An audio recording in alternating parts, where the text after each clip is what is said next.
लेखक परिचय। मन्नू भंडारी जी हिंदी की सुप्रसिद्ध कहानीकार हैं। आपका जन्म 3 अप्रैल 1931 को मध्य प्रदेश में मंदसौर जिले के भानापुरा गांव में हुआ। इनका बचपन का नाम महेंद्र कुमारी था। इनके पिता सुख संपतराम भी जाने माने लेखक थे। आपको लेखन संस्कार विरासत में मिला है। आपकी प्रमुख रचनाएं हैं एक प्लेट सैलाब, मैं हार गई, 3 निगाहों की एक तस्वीर, यही सच है, त्रिशंकु, नायक खलनायक विदूषक, कहानी संग्रह, आपका बंटी, महाभोज, स्वामी, 1 इंच मुस्कान और कलवा, एक कहानी यह भी, उपन्यास, रजनी, निर्मला, स्वामी दर्पण, पटकथाएं, बिना दीवारों का घर, नाटक। आशय। मन्नू भंडारी ने अपने आत्मकथ्य में उन व्यक्तियों और घटनाओं के बारे में लिखा है जो उनके लेखकीय जीवन से जुड़े हुए हैं। संकलित अंश में मन्नू जी के किशोर जीवन से जुड़ी घटनाओं के साथ उनके पिताजी और उनके कॉलेज की प्राध्यापिका शीला अग्रवाल का व्यक्तित्व विशेष तौर पर उभर कर आया है, जिन्होंने आगे चलकर उनके लेखकीय व्यक्तित्व के निर्माण में महत्वपूर्ण भूमिका निभाई। लेखिका ने यहाँ बहुत ही खूबसूरती से मन्नू भंडारी साधारण लड़की के असाधारण बनने के प्रारंभिक पड़ावों को प्रकट किया है। सन 46 से 47 फीट की आज़ादी की आंधी ने मन्नू जी को भी अछूता नहीं छोड़ा। छोटे शहर की युवा होती लड़की ने आज़ादी की लड़ाई में जिस तरह भागीदारी की, उसमें उसका उत्साह, ओज, संगठन क्षमता और विरोध करने का तरीका यहाँ चित्रित है। जन्मी तो मध्य प्रदेश के भानपुरा गांव में थी, लेकिन मेरी यादों का सिलसिला शुरू होता है अजमेर के ब्रह्मपुरी मोहल्ले के उस 2 मंजिला मकान से, जिसकी ऊपरी मंजिल में पिताजी का साम्राज्य था, जहां वे निहायत अव्यवस्थित ढंग से फैली बिखरी पुस्तकों, पत्रिकाओं और अखबारों के बीच या तो कुछ पढ़ते रहते थे या फिर डिक्टेशन देते रहते थे। नीचे हम सब भाई बहनों के साथ रहती थीं हमारी बेपढ़ी लिखी व्यक्तित्व विहीन माँ। सवेरे से शाम तक हम सबकी इच्छाओं और पिताजी की आज्ञाओं का पालन करने के लिए सदैव तत्पर। अजमेर से पहले पिताजी इंदौर में थे, जहां उनकी बड़ी प्रतिष्ठा थी, सम्मान था, नाम था। कांग्रेस के साथ साथ वे समाज सुधार के कामों से भी जुड़े हुए थे। शिक्षा के वे केवल उपदेश ही नहीं देते थे, बल्कि उन दिनों 8-8, 10-10 विद्यार्थियों को अपने घर रखकर पढ़ाया है, जिनमें से कई तो बाद में ऊंचे ऊंचे ओहदों पर पहुंचे। ये उनकी खुशहाली के दिन थे और उन दिनों उनकी दरियादिली के चर्चे भी कम नहीं थे। एक ओर वे बेहद कोमल और संवेदनशील व्यक्ति थे, तो दूसरी ओर बेहद क्रोधी और अहंवादी। पर यह पितृगाथा मैं इसलिए नहीं गा रही कि मुझे उनका गौरवगान करना है, बल्कि मैं तो यह देखना चाहती हूँ कि उनके व्यक्तित्व की कौन सी खूबी और खामियां मेरे व्यक्तित्व के ताने बाने में गुंथी हुई हैं, या कि अनजाने अनचाहे किए उनके व्यवहार ने मेरे भीतर किन ग्रंथियों को जन्म दे दिया। मैं काली हूँ। बचपन में दुबली और मरियल भी थी। गोरा रंग पिताजी की कमजोरी थी, सो बचपन में मुझसे 2 साल बड़ी, खूब गोरी, स्वस्थ और हंसमुख बहन सुशीला से हर बात में तुलना और फिर उसकी प्रशंसा ने ही क्या मेरे भीतर ऐसे गहरे हीन भाव की ग्रंथि पैदा नहीं कर दी कि नाम, सम्मान और प्रतिष्ठा पाने के बावजूद आज तक मैं उससे उबर नहीं पाई। आज भी परिचय करवाते समय जब कोई कुछ विशेषता लगाकर मेरी लेखकीय उपलब्धियों का जिक्र करने लगता है, तो मैं संकोच से सिमट ही नहीं जाती, बल्कि गड़ने गड़ने को हो आती हूँ।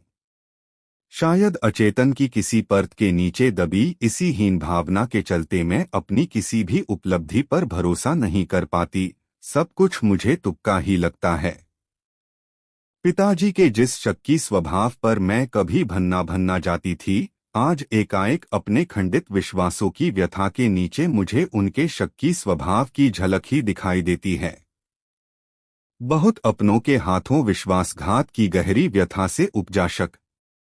होश संभालने के बाद से ही जिन पिताजी से किसी न किसी बात पर हमेशा मेरी टक्कर ही चलती रही, वे तो न जाने कितने रूपों में मुझ में हैं।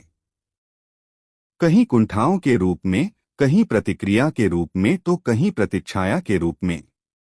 पिता के ठीक विपरीत थी हमारी बेपढ़ी लिखी माँ। धरती से कुछ ज्यादा ही धैर्य और सहन शक्ति थी शायद उनमें। पिताजी की हर ज्यादती को अपना प्राप्य और बच्चों की हर उचित अनुचित फरमाइश और जिद को अपना फर्ज समझकर बड़े सहज भाव से स्वीकार करती थी। उन्होंने जिंदगी भर अपने लिए कुछ मांगा नहीं, चाहा नहीं, केवल दिया ही दिया। हम भाई बहनों का सारा लगाव शायद सहानुभूति से उपजा माँ के साथ था, लेकिन निहायत असहाय मजबूरी में लिपटा उनका यह त्याग कभी मेरा आदर्श नहीं बन सका। न उनका त्याग, न उनकी सहिष्णुता। खैर, जो भी हो, अब यह पैतृक पुराण यहीं समाप्त कर अपने पर लौटती हूँ। 5 भाई बहनों में सबसे छोटी मैं। सबसे बड़ी बहन की शादी के समय मैं शायद 7 साल की थी और उसकी एक धुंधली सी याद ही मेरे मन में है।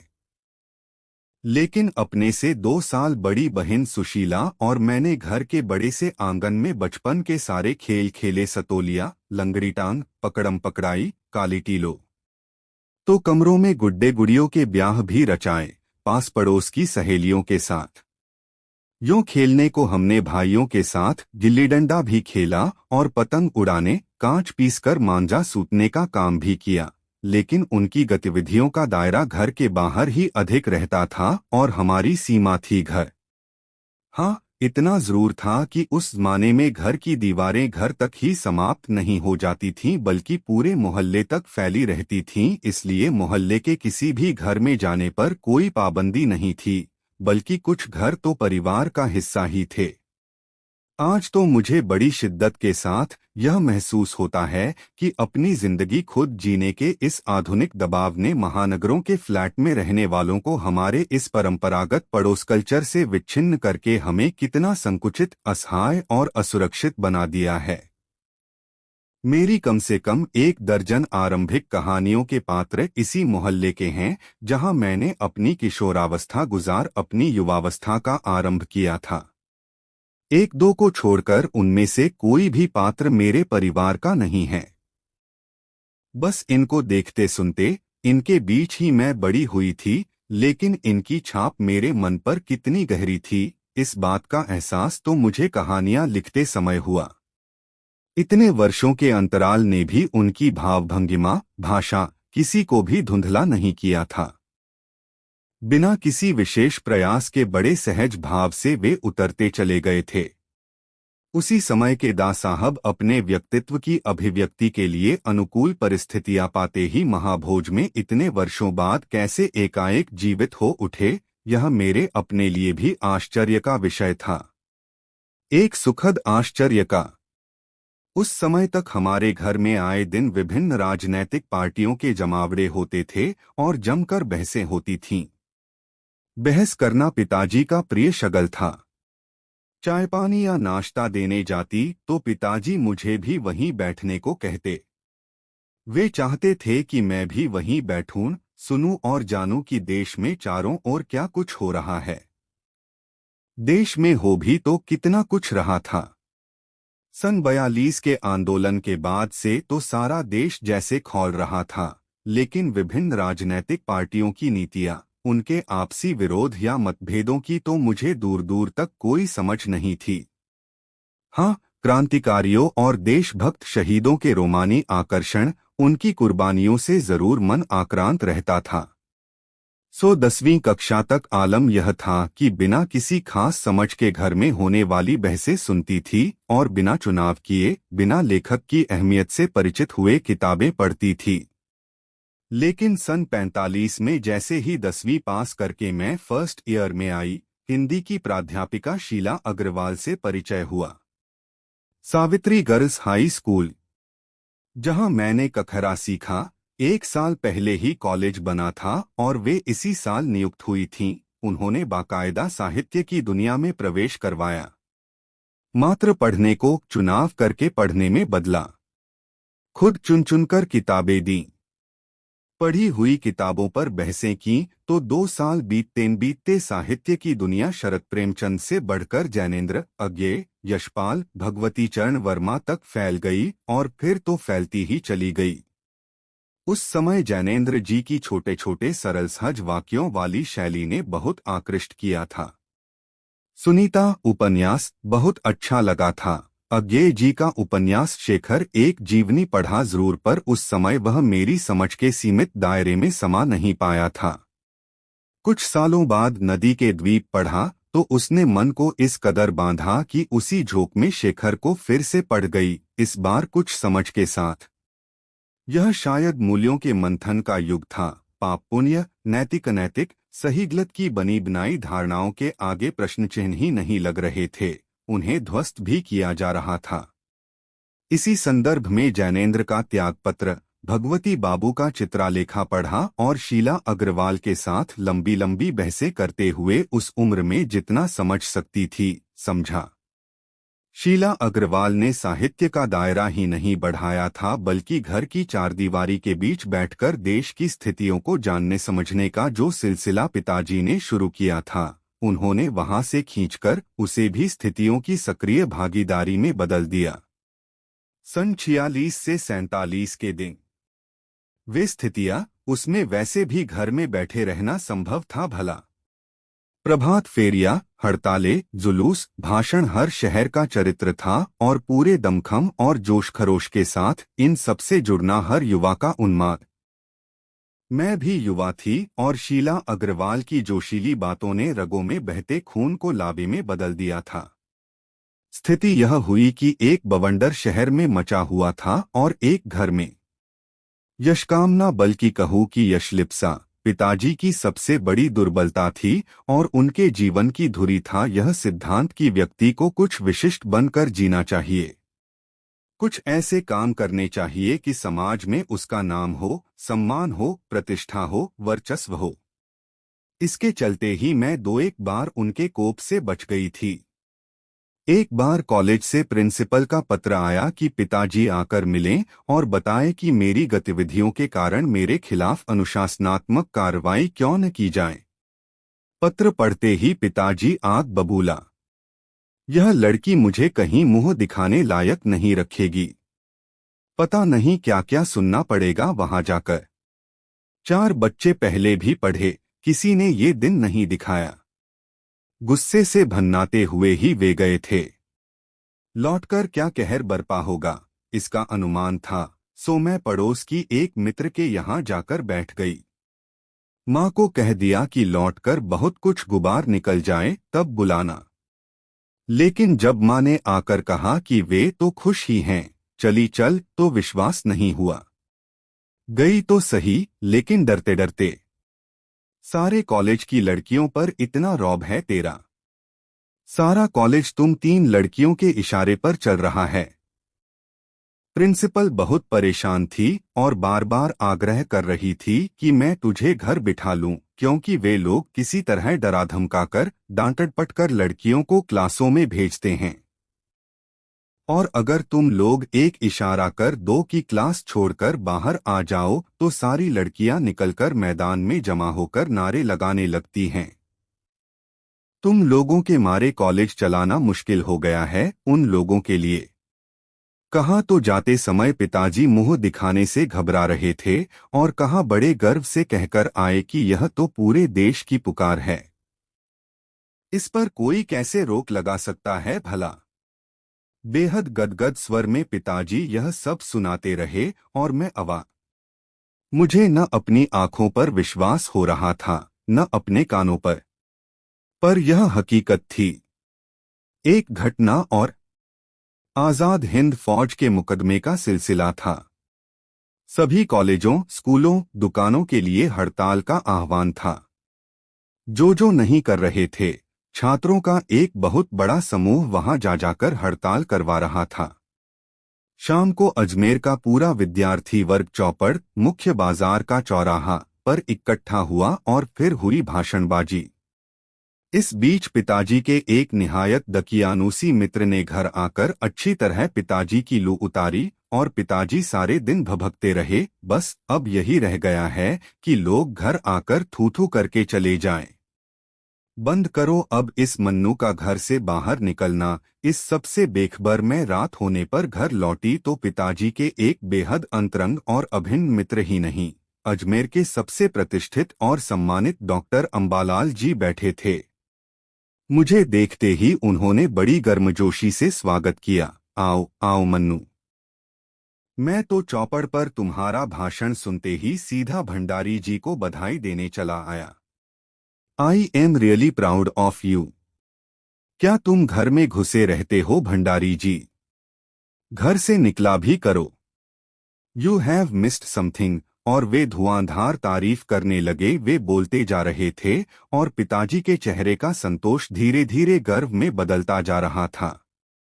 भीतर जाने पर माँ ने दोपहर के गुस्से वाली बात बताई तो मैंने राहत की सांस ली। सन 47 के मई महीने में शीला अग्रवाल को कॉलेज वालों ने नोटिस थमा दिया लड़कियों को भड़काने और कॉलेज का अनुशासन बिगाड़ने के आरोप में। इस बात को लेकर हुड़दंग न मचे, इसलिए जुलाई में थर्ड ईयर की क्लासेस बंद करके हम 2-3 छात्राओं का प्रवेश निषिद्ध कर दिया। हुड़दंग तो बाहर रहकर भी इतना मचाया कि कॉलेज वालों को अगस्त में आखिर थर्ड ईयर खोलना पड़ा। जीत की खुशी पर सामने खड़ी बहुत बहुत बड़ी चिर प्रतीक्षित खुशी के सामने यह खुशी बिला गई। शताब्दी की सबसे बड़ी उपलब्धि। 15 अगस्त 1947।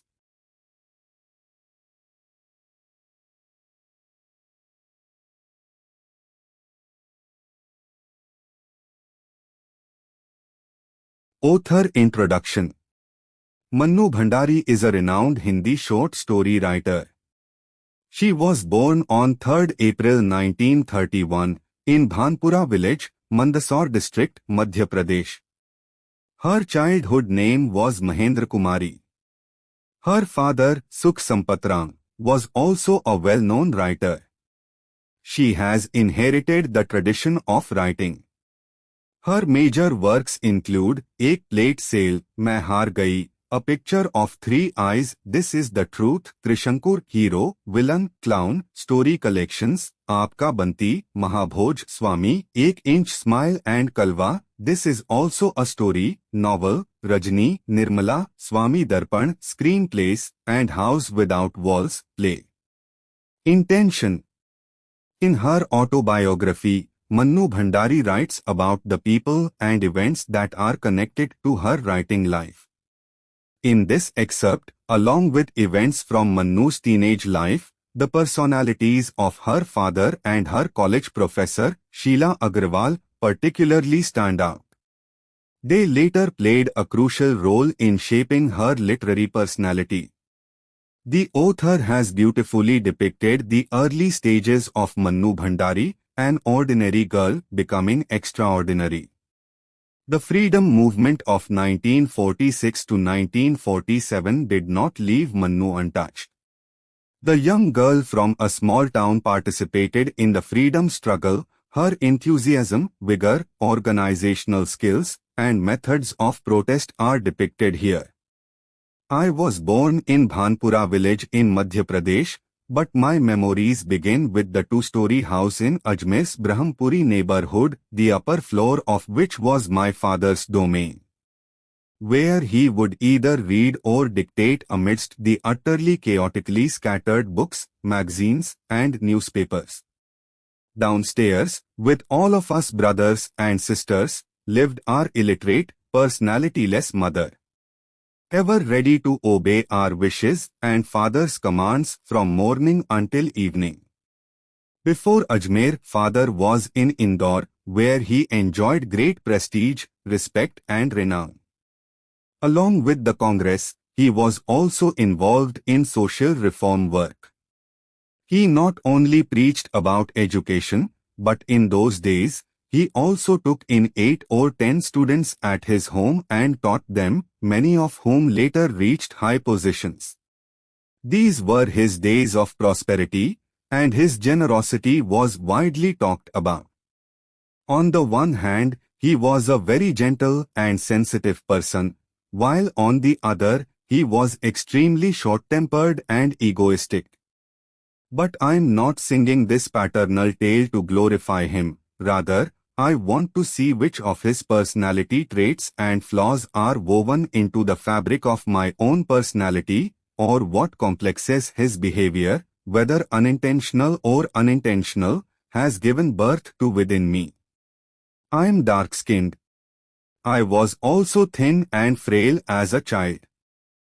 Fair complexion was my father's weakness, so didn't the comparisons and subsequent praise of my sister, Sushila, who was 2 years older than me, in every aspect, create such a deep inferiority complex within me that, despite gaining fame, honor, and prestige, I haven't been able to overcome it to this day. Even today, when someone introduces me and mentions my literary achievements with some characteristic, I not only shrink back in embarrassment but feel like I am about to collapse. Perhaps buried beneath some layer of unconsciousness, I can't believe any of my accomplishments, everything seems like a fluke to me. My father's suspicious nature, which used to make me furious, suddenly catches glimpses of it today, beneath the pain of my shattered beliefs, a suspicion born of the deep pain of betrayal at the hands of my own people. The father with whom I've always clashed over one thing or another since I was a child. He is present in me in so many forms, sometimes in the form of frustrations, sometimes in the form of reactions, sometimes in the form of a reflection. Our illiterate mother was the complete opposite of my father. Perhaps she possessed more patience and tolerance than the earth itself. She accepted every excess of my father's as her due, and every reasonable and unreasonable demand and insistence of her children as her duty, with such ease. Throughout her life, she never asked for anything for herself, never wanted anything, she only gave. We siblings had a deep affection, perhaps born of sympathy, for our mother, but her sacrifice, wrapped in utter helplessness and compulsion, could never become my ideal, neither her sacrifice nor her tolerance.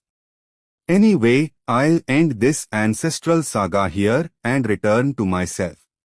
I'm the youngest of 5 siblings.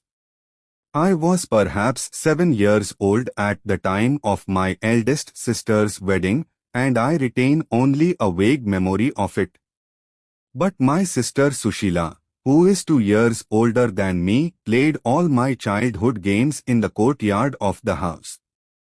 To play like this, we also played gilli danda with our brothers and also did the work of flying kites, grinding glass and spinning maja. But the scope of their activities was more outside the house, and our limit was the house.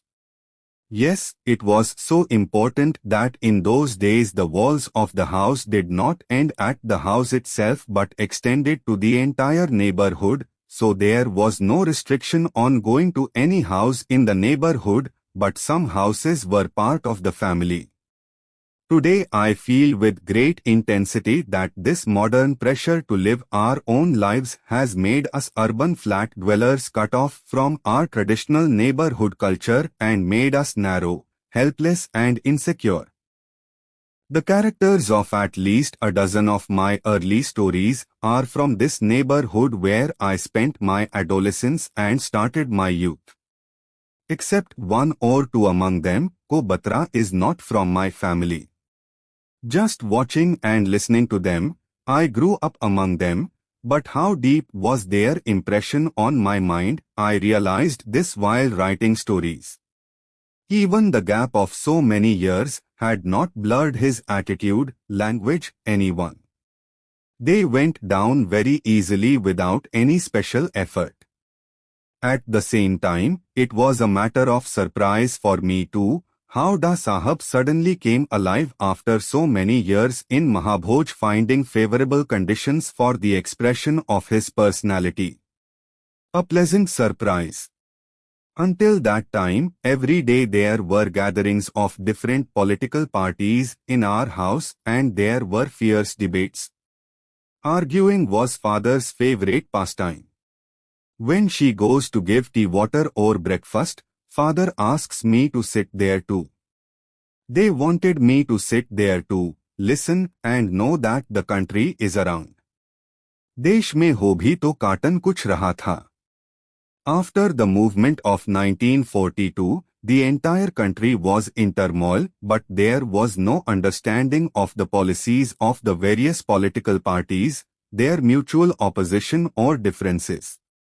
Yes, the romantic attraction of revolutionaries and patriotic martyrs, their sacrifices were definitely mind-blowing. So till class 10, Alam used to listen to debates at home without any special understanding and read books without making any choices, without knowing the importance of the author. But in the year 1945, as soon as I passed the 10th standard, I entered the first year and was introduced to Sheila Agrawal, a Hindi teacher. Savitri Girls High School, where I learned Kakhra. The college was established only a year ago and she was appointed this year. She admitted Baqaida Sahitya ki Duniya. But instead of reading, I changed it to reading by choosing. I gave books by choosing. I debated on books and within 2 years, the world of whistles moved from Sat Premchand to Jnanendra, Ajay, Yashpal, Bhagwichar Varm gaya Arya फिर तो फिल्मी है. At that time Jnanendra ji's style with short simple sentences was very attractive. Sunita novel, I liked it very much. Agnya ji's novel Shekhar Ek Jeevani was read, but at that time it was not included in the limited scope of my understanding. A few years later, after reading Nadi Ke Dweep, he read his mind so much that he read Shekhar again in the same breath, this time with some understanding. It was perhaps the era of churning of values, the notions of sin-virtue, moral-immoral, right-wrong, fake-conceived notions were not only being questioned, they were being demolished. In this context, I read Jnanendra's Tyagpatra, Bhagwati Babu's Chitralekha, and had long discussions with Sheila Agrawal, understanding as much as she could at that age. Sheila Agrawal had not only expanded the scope of literature but sat between the walls of the house to know and understand the conditions of the country which was started by father. He took it from there and turned it into an active participation of the conditions. On days 46 se 47. Those conditions, living in a special place, living in a bad place, was it bad? Morning fairs, strikes, processions, speeches were the character of every city, and with all the excitement, the frenzy of every youth was added. I was also young and Sheila Agrawal's passionate words had turned the blood flowing in my veins into lava. The situation was that a tornado was brewing in the city and in a house. Yashkamna, rather I should say that Yashlipsa was the biggest weakness of my father, and the axis of his life was the principle that a person should live by becoming something special, should do something in such a way that he has a name, respect, prestige, dominance in the society. Because of this, I escaped his anger twice. One day, a letter came from the college principal asking my father to meet and explain why disciplinary action should not be taken against me for my activities. My father was upset and said, "This girl won't let me show my face anywhere. I don't know what all I'll have to hear now." My siblings, who had studied earlier, had never caused such trouble, so they were angry too. I knew there would be chaos at home when I returned, so instead I went and sat at a friend's house in the neighborhood. I told my mother to call me back after the simmering heat had settled. But when my mother came and said they were happy, and that I should go, I couldn't believe it. I did go, but with some hesitation. You have such a hold on all the girls in the college. Is the entire college running at the behest of you three? The principal was very upset and repeatedly urged me to send you home because they somehow managed to get the girls to class by intimidation and scolding. And if you guys even give the slightest hint to leave class, all the girls come out and gather in the playground and start shouting slogans. It's becoming difficult for them to run the college because of you guys. When I left, my father was afraid to show his face, and then he came back proudly saying, "This is the call of the entire nation. How can anyone stop this?" Father continued to recount all this in a voice so overwhelmed, and I was speechless. I couldn't believe my eyes or my ears. But this was the reality. One more incident. It was the Azad Hind Fauj case. A strike was called for all colleges, schools, and shops.